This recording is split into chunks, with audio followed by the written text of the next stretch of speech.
Andrew Hutchings here, not a licensed physician at this point in time of recording the video, maybe when you're watching this video.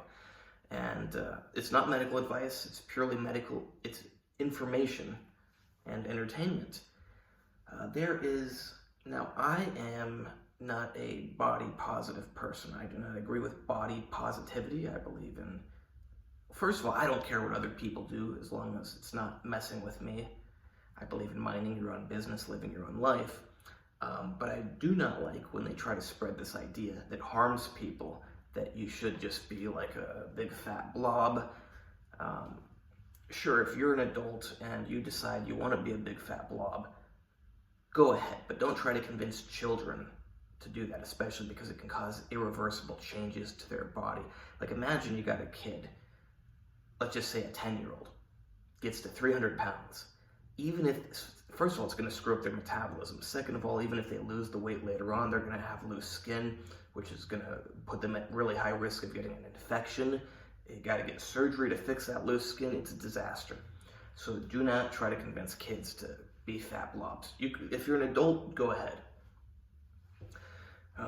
But this gets me to the point of this video, which is that it's utter nonsense when people try to say that some people don't gain weight easier than other people, and like everybody can lose weight the same as everybody else, everyone can gain weight the same as everybody else. That's utter nonsense. I mean, that's like saying that everybody is the same height, that everybody has the same eye color. Like, humans have a lot of variability. We are not lab rats. Just so you know, lab rats, actually mice, they are pretty much genetically identical. That's why when you do medical studies on them, you get predictable results across all the mice you use. Humans, on the other hand, we are completely different, almost different species, some of us. So to say that people all can gain weight and lose weight the same is utter nonsense. For example, you may have your enzymes that catalyze the usage of fatty acids for energy to get them out of your, it could be to get them out of your fat cells, it could be to oxidize them, it could be any step in so many different metabolic pathways. Those enzymes can all be different. Your muscle mass, that's a very simple, easy to understand thing. The more muscle mass you have, the higher your caloric requirement is. Someone with more muscle mass needs to eat more, and it means that if they eat less, they will burn calories faster. Person with less muscle mass has to eat a lot less to burn the same amount. I mean, I said burn calories, I think, but I mean, technically that's not wrong, but burn fat is what I meant. Someone with less muscle mass is going to burn a lot less fat when they're in the same caloric deficit.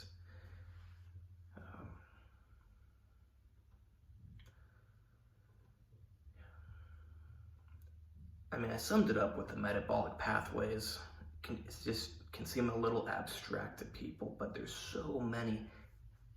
I was about to say independent, but they're sort of independent, but they're all interconnected at the end of the day. There's so many different aspects of metabolism that can differ amongst people, that anybody who knows anything about the human body should realize that you can have a completely different metabolism from somebody else. Another thing is, how many fat cells were you born with? Guess what? It is hard to create new fat cells. Technically, it can be done. I mean, I shouldn't even say it's that hard. It's hard for some people. If you're an extremely active muscular person, it's pretty hard to create new fat cells because you're probably never or almost never going to get in such a big surplus with already full glycogen stores, already full fat cells, that your body's going to create new fat cells. Typically, you're just going to fill up pre-existing fat cells. Now, if you are not such an active muscular person, it is much easier to fill up your fat cells and your glycogen stores and push your body to create more fat cells. But there's also people that were just born with more fat cells, just like there's people that are born with more muscle cells, just like there's people that are born with larger bones than other people. We're not identical lab rats. We're very, very different from each other. So somebody who is born with more fat cells is going to gain weight easier. The body, if you're getting close to filling up your fat cells, the body doesn't want to create new fat cells. It's going to just try to burn more energy, but eventually it has to create more fat cells. It's kind of like creating more muscle cells. Your body doesn't want to create more muscle cells. It only does it when you really push it to create more muscle cells. And now I know most people go, oh, you can't create new muscle cells. You only grow your hypertrophy, not hyperplasia. It's nonsense. You do create new muscle cells. You mostly grow your existing muscle cells, just like you mostly fill up your existing fat cells. But guess what? You can create new muscle cells, just like you can create new fat cells. And some people are born with more fat cells. They're born with different enzymes for bringing in the fatty acids. They're born with different metabolism for burning through glycogen stores. And they just have a completely different energy balance of their body. And their body is more prone to just bringing in the fatty acid and filling up their large bank of fat cells. Like they got this big storage area, and their body is just more geared towards filling it up. And it's not geared towards emptying it out. Now, if we think about this evolutionarily, I'm not sure if this actually pans out, but it's a possibility that people who lived in areas where food was more scarce or that the temperature was colder, their bodies adapted to keep them fatter so that they would have more stored food, aka energy, whatever you want to call it, and they would have more insulation. Because we do have people that have more fat cells. We have people that have less fat cells. So this is not to say that people with more fat cells cannot lose weight, but it is to say that it is harder for some people. Now, typically the reason it's harder for people is they don't do the things they should to lose the weight.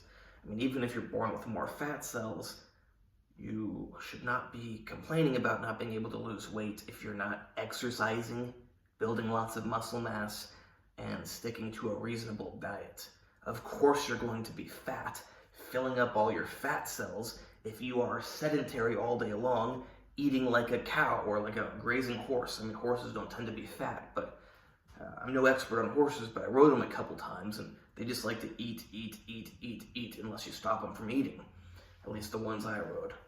I didn't stop them. Like, I thought, why should I be mean to the horse? He wants to eat, I'll let him eat. But the trainer's like, don't let him eat. He's just going to keep eating. So, okay, I guess I'll eventually break him off the food. But you got people that all they do is graze all day long. And they sit, and they don't have any muscle mass. So it's like, of course you're going to be fat. But even if you're born with a lot of fat cells, even if you got a metabolism geared towards storing fat, which does exist, like I explained, you can still change your metabolism by building more muscle. You can change your energy expenditure by exercising more. You can change your energy input by eating less. It's not rocket science. But you still, I don't like to watch too many YouTube videos, but I don't see people explaining it like I just explained it. So it's just like some people, like me myself, I'm a small person. But throughout my life, I've worked very hard to be a less small person. I have a lot of muscle mass. I have way more muscle mass than the average person. I am way stronger than the average person. I'm not going to get into bragging, so I'll cut it off there. But that's not how I was born. It was through hard work. Just like even if you're born with a lot of fat cells and a metabolism geared towards storing fat, you can do things about it. So stop complaining until you do something about it. Then if you're already doing everything and you're being honest with yourself, then maybe look into some medications that could help. Now, I'm not saying you should ever use medications to help you lose weight. I'm not saying you shouldn't use them. I'm just saying forget all that until you're doing the things you need to do to change the situation you're in. Now, likewise, there are some people that are born with a metabolism and body that is just not geared towards gaining weight. Some people really have a hard time gaining weight. Even if they are not super active, even if they're not super muscular, their body is just programmed that if you put energy in the form of food, it's going to use that energy rather than store it. It's just crazy how people actually believe like we're all the same in this kind of regard. No, we are not. Some people's bodies, you put food in, it will burn the food. Whether it turns it into heat or whether it increases how much they want to move, it does something with it, but it uses that energy. It's not going to store it. You have some humans that are geared towards storing energy, and you have some humans that are geared towards just expending it, getting rid of it. I don't care what your other fitness I shouldn't say other, because I don't think I'm a fitness influencer, but I guess technically you could say I am. But I don't care what fitness influencers say. I don't care what doctor influencers say. I don't care what anybody says, because what I just said is fact. It's reality. It doesn't matter how well you argue something. I don't want to go off on a rant, but it's like when I was in school and university, they used to have classes where people learn how to argue something. And it's like, stop arguing, figure out what's actually true and real, instead of just arguing your point. I mean, of course, it's good to know how to argue a true and real point. But yeah, I'm not going to get off onto a rant. This is reality. This is how humans actually are. Something to think about. Everything else done. Please like, subscribe, and comment. Check out my other videos. Check out my Instagram, AndreyHutch, AndreyHutch. You can hire me for training, consultations, coaching, advice, plans, whatever. Same thing for diet, same thing for supplements, same thing for special supplements, same thing for harm reduction. You can also hire me for medical information. It's not medical advice, but the only real difference is I don't say, I advise you to do this. I just give you the information. Maybe I say, I would do this or this, but I cannot advise you to do something.